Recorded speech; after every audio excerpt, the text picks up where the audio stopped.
శ్రీమాత్రే నమ. జయ గురు దత్తాత్రేయ నమ.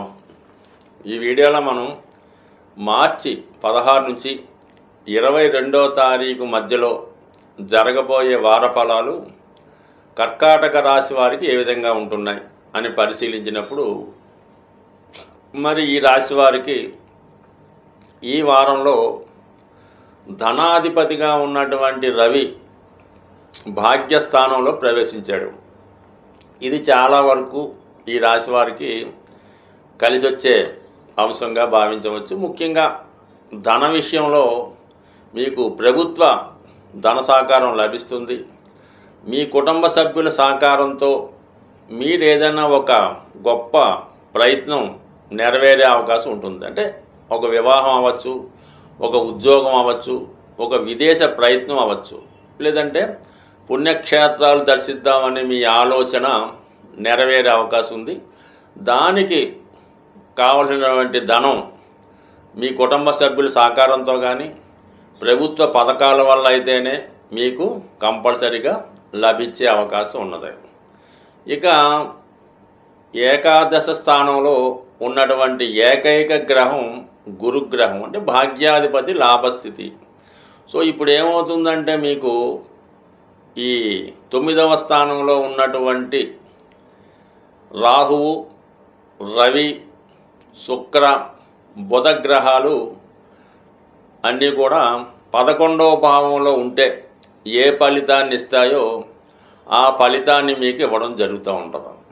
సో ఆ కారణం వల్ల మీరు ఏదైనా ఒక దైవాన్ని ప్రార్థించడం వల్ల, లేదంటే మీ యొక్క ఆత్మీయ మిత్రుణ్ణి, అంటే మీకు మంచి చేసే మిత్రుణ్ణి అతన్ని పట్టుకొని మీ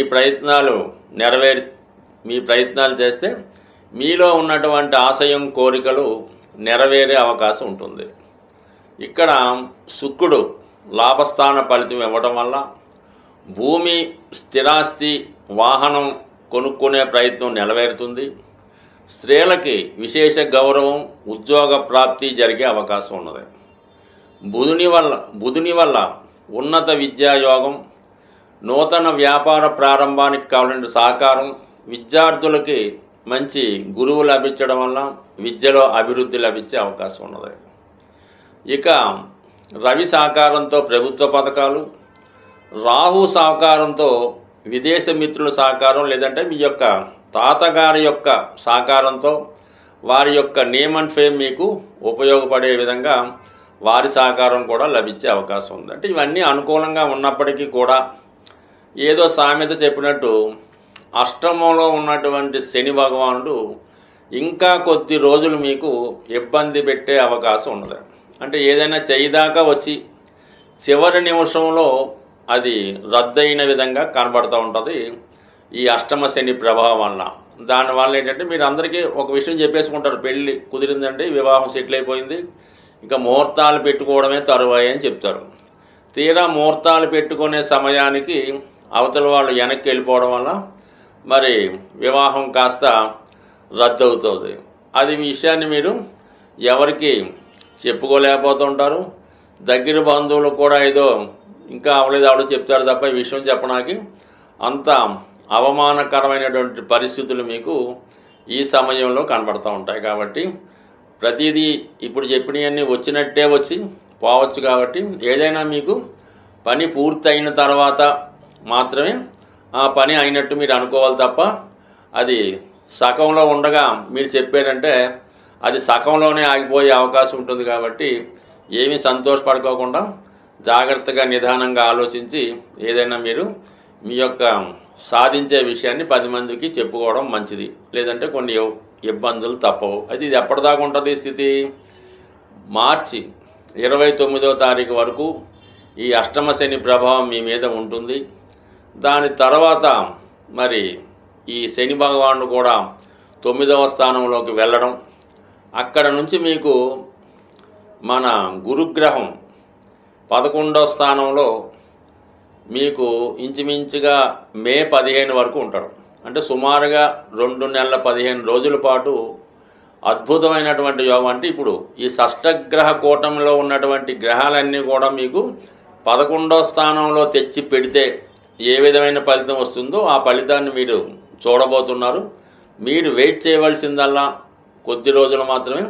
అతి తొందరలో మీ యొక్క మొత్తం స్టేజీ మారబోతుంది. సాధారణంగా ఒక వ్యక్తికి సమస్యలు గ్రహాల వల్ల, కామన్గా గ్రహాల వల్లే సమస్యలు వస్తుంటాయి. అయితే ఈ సమస్యలు ఏ గ్రహం వల్ల మనకి వస్తున్నాయి అన్నది మనం తెలుసుకొని, ఆ గ్రహం ఏ రాశిలో ఉన్నదో అబ్జర్వ్ చేసి ఆ రాశికి పరిహారం చేయడం వల్ల అసలు సమస్య నుంచి బయటపడే అవకాశం ఉంటుంది. అయితే ముఖ్యంగా రుణ సమస్యలు కుజగ్రహం వల్ల రావడం జరుగుతూ ఉంటుంది. అయితే కుజగ్రహం వల్ల రుణ సమస్యలు వస్తాయి, అందరికీ తెలుసు.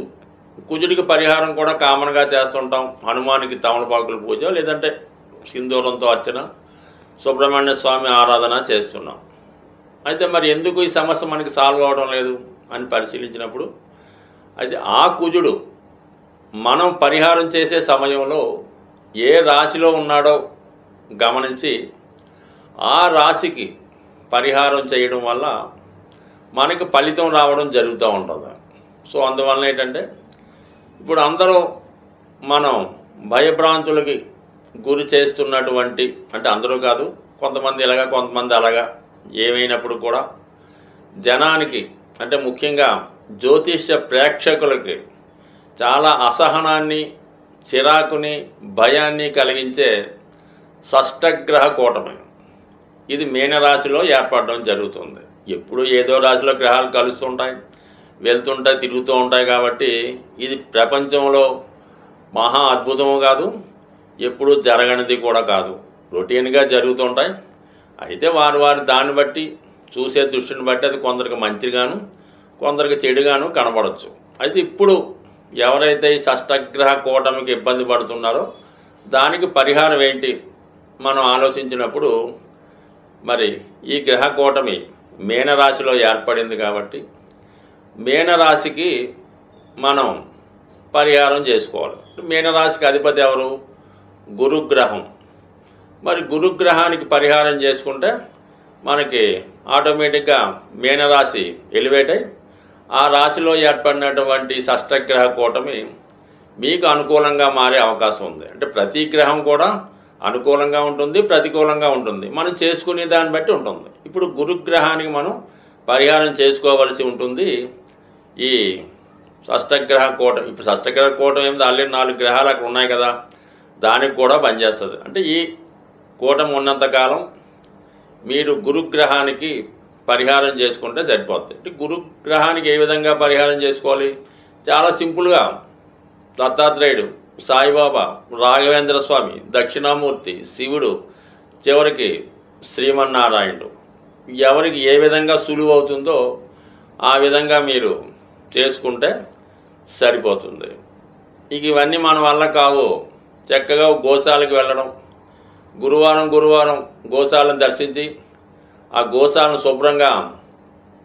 శుభ్రం చేసి తుడిసి, అవసరమైతే గోవులకి స్నానం చేసి ఆ పరిసరాలు శుభ్రంగా ఉంచి, ఆ గోవులకి ఏదైనా దోమలు గేములు ఏమీ లేకుండా శుభ్రంగా ఫ్యాన్లు అలంకరించి ఫ్యాన్లు అమర్చి కొంచెంసేపు వాటికి సేవ చేసి రావడం వల్ల మీరు ఒక 100 సార్లు షిరిడీ వెళ్తే ఎంత పుణ్యం వస్తుందో, ఈ విధంగా ఒకరోజు ఆ గోశాలని శుభ్రం చేయడం వల్ల మీకు అటువంటి వరం, సేవ, పుణ్యం లభించే అవకాశం ఉంది. చాలా వరకు హైదరాబాద్ వాస్తవ్యులకి చింతపల్లిలో వేంచేసి ఉన్న మరి సాయిబాబా గారు ఆలయ దర్శనం అంటే పర్టికులర్గా అదే. ఎందుకంటే అక్కడ ముందుగా గోశాల ఉంటుంది, దాని వెనకాలే మరి బాబావారు వేంచేసి ఉన్నారు. అందువలన ఆ గుడికి వెళ్ళే ముందుగానే మనకి గోశాలను దర్శించి ఆ గోవికి ఆహారం పెట్టి దాని తర్వాతే బాబా గారి దర్శనం జరుగుతూ ఉంటుంది. అందువలన అవకాశం ఉన్నవాళ్ళు మరి ఈ షష్టగ్రహ కూటమి ఉన్నా లేకపోయినా మనకు అనవసరం. ఒక్కసారి మీరు ఎక్కడ ఉన్నా కూడా గోవుని సేవ చేసుకోండి. తర్వాత మీ ఇష్ట దైవాన్ని, అంటే మీ గురువుని, ఆఖరికి మీరు ఒక మోటార్ సైకిల్ మెకానిక్ అయి ఉన్నా మీకు విద్య నేర్పినటువంటి మీ గురువుని చక్కగా ఒకరోజు భోజనం పెట్టి ఆయన పాదాలకు నమస్కరిస్తే కోటి జన్మల పుణ్యం మీకు లభించే అవకాశం ఉంది. బట్ ఏదైనా నవగ్రహాలు అనుగ్రహం పొందాలంటే కంపల్సరిగా గురువు యొక్క అనుగ్రహం పొందవలసిందే. మరి ఆ గురువు అంటే మా గురువు మంచివాడు కాదండి, మందు తాగుతుంటాడు, సిగరెట్ కాలుతుంటాడో, ఇవన్నీ మీకు అనవసరం. గురువు గురువే తప్ప గురువు వ్యక్తిగత అలవాట్లతో కానీ అతను స్నానం చేస్తాడా ఇవన్నీ మీకు అనవసరం. చక్కగా మీరు గురువుని గురువు రూపంలో సేవించినప్పుడు కంపల్సరిగా మీకు ఆ పుణ్యం లభిస్తుంది. దాని నుంచి అంటే నవగ్రహాలు పెట్టే ఇబ్బందుల నుంచి బయటపడే అవకాశం ఉంటుంది. స్వస్తి.